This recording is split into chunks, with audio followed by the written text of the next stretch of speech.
When Benjamin Franklin exited the Constitutional Convention, he was asked by a woman, "Sir, what have you given us?" His immediate response was, "A republic, ma'am, if you can keep it." Yet most Americans today have been persuaded that our nation's governmental system is a democracy and not a republic. The difference between these two is essential in understanding Americanism and the American system.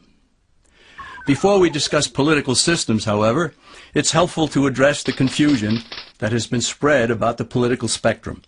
Many have been led to believe that the political spectrum places groups such as communists on the far left, fascists or dictators on the far right, and political moderates or centrists in the middle. However, a more accurate political spectrum will show government having zero power on the far right to having 100% power on the far left. At the extreme right, there is no government. The extreme left features total government under such labels as communism, socialism, Nazism, fascism, princes, potentates, dictators, kings, any form of total government. Those who claim that Nazis and fascists are right-wing never define their terms. This amounts to spreading confusion.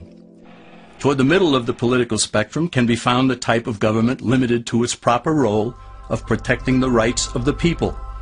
That's where the Constitution of the United States is. Those who advocate such a form of government are really constitutional moderates. So let's analyze the basic forms of government. They are monarchy or dictatorship ruled by one, oligarchy ruled by a few, democracy ruled by a majority, republic ruled by law, and anarchy, which is ruled by no one. In discussing these five, we'll see that they can be narrowed down to even fewer. Looking first at monarchy or dictatorship, this form of government doesn't really exist in the practical sense. It's always a group that puts one of its members up front. A king has his council of nobles or earls, and every dictator has his bureaucrats or commissars, the men behind the scenes. This isn't ruled by one, even though one person may be the visible leader. It's ruled by a group. So let's eliminate monarchy, dictatorship, because it never truly exists. Oligarchy, which is ruled by a group, is the most common form of government in all history. And it is the most common form of government today. Most of the nations of the world are ruled by a powerful few, and therefore oligarchy remains. At the other end, we find anarchy, which means without government. Some people have looked over history and found that many of its worst crimes were committed by governments. So they decided that having no government might be a good idea. But this is a mistake, because as the ancient Greeks stated, without law there can be no freedom. Our founding fathers agreed and held that some amount of government is a necessary force in any civilized, orderly society. In a state of anarchy, however, everyone has to guard life, liberty, and property, and the lives of family members. Everyone must be armed, and movement is severely restricted because one's property has to be protected at all times. Civilized people have always hired someone to do the guarding, a sheriff, a police force, or some branch of government. Once law enforcement was in place, the people were freer. They could leave their property, work in the fields, and so on. In short, the proper amount of government makes everyone freer. There are some who advocate anarchy, however, not because they want no government, but because they don't like what they have. They use anarchy as a tool for revolutionary change. The condition of anarchy is very much like a vacuum where something rushes in to fill it. These calculating anarchists work to break down the existing government with rioting, killing, looting, and terrorism.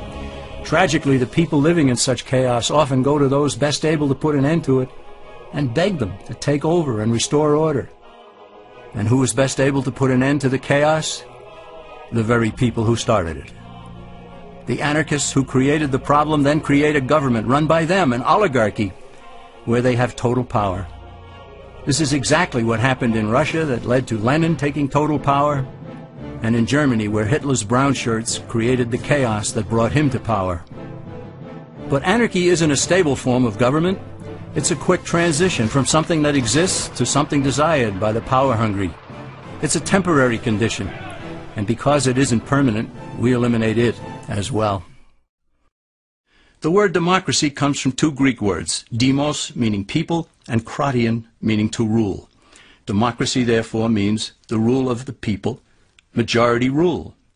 This, of course, sounds good, but suppose the majority decides to take away one's home, or business, or children. Obviously, there has to be a limit. The flaw in democracy is that the majority isn't restrained. If more than half the people can be persuaded to want something in a democracy, they rule. What about republic? Well, that comes from the Latin, res meaning thing, and publica meaning public. It means the public thing, the law. A true republic is one where the government is limited by law, leaving the people alone. America's founders had a clean slate to write on. They could have set up an oligarchy. In fact, there were some who wanted George Washington to be their king. But the Founding Fathers knew history, and they chose to give us the rule of law in a republic, not the rule of a majority in a democracy. Why? Let's demonstrate the difference in the setting of the Old West. Consider a lynch mob in a democracy. 35 horseback riders chase one lone gunman. They catch him, and they vote 35 to 1 to hang him. Democracy has triumphed, and there's one less gunman to contend with. Now consider the same scenario in a republic. The 35 horseback riders catch the gunman and vote 35 to 1 to hang him, but the sheriff arrives, and he says, "You can't kill him. He's got his right to a fair trial." So they take the gunman back to town. A jury of his peers is selected, and they hear the evidence and the defense, and they decide if he shall hang. Does the jury even decide by majority rule? No, it has to be unanimous or he goes free.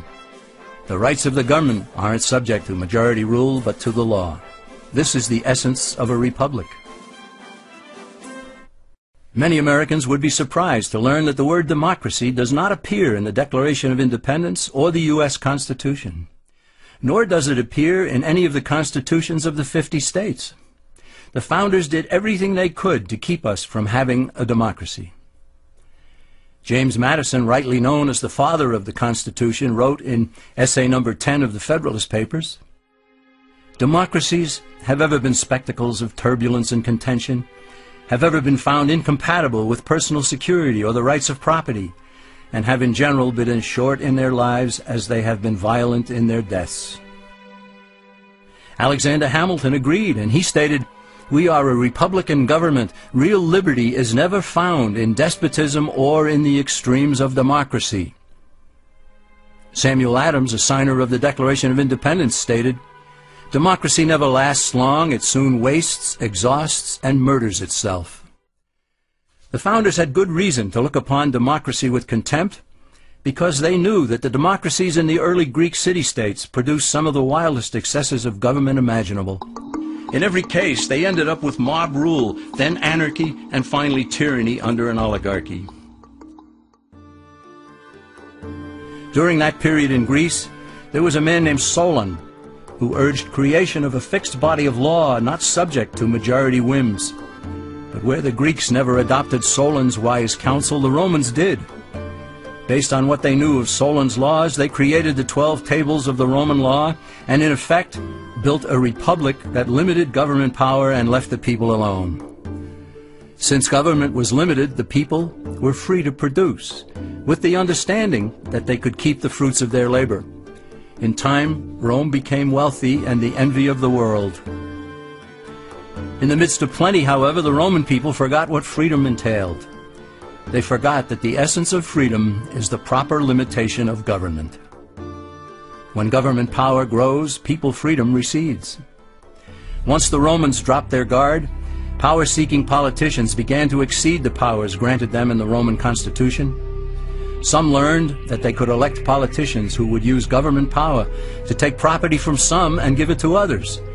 Agriculture subsidies were introduced, followed by housing and welfare programs. Inevitably, taxes rose and controls over the private sector were imposed. Soon, a number of Rome's producers could no longer make ends meet, and they went on the dole. Productivity declined, shortages developed, and mobs began roaming the streets, demanding bread and circuses from the government. Many were induced to trade freedom for security. Eventually, the whole system came crashing down. They went from a republic to a democracy, and ended up with an oligarchy under a progression of the Caesars.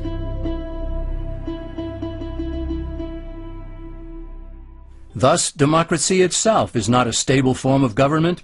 Instead, it is the gradual transition from limited government to the unlimited rule of an oligarchy. Knowing this, we as Americans are ultimately left with only two choices. We can keep our republic, as Franklin put it, or we will inevitably end up with an oligarchy, a tyranny of the elite.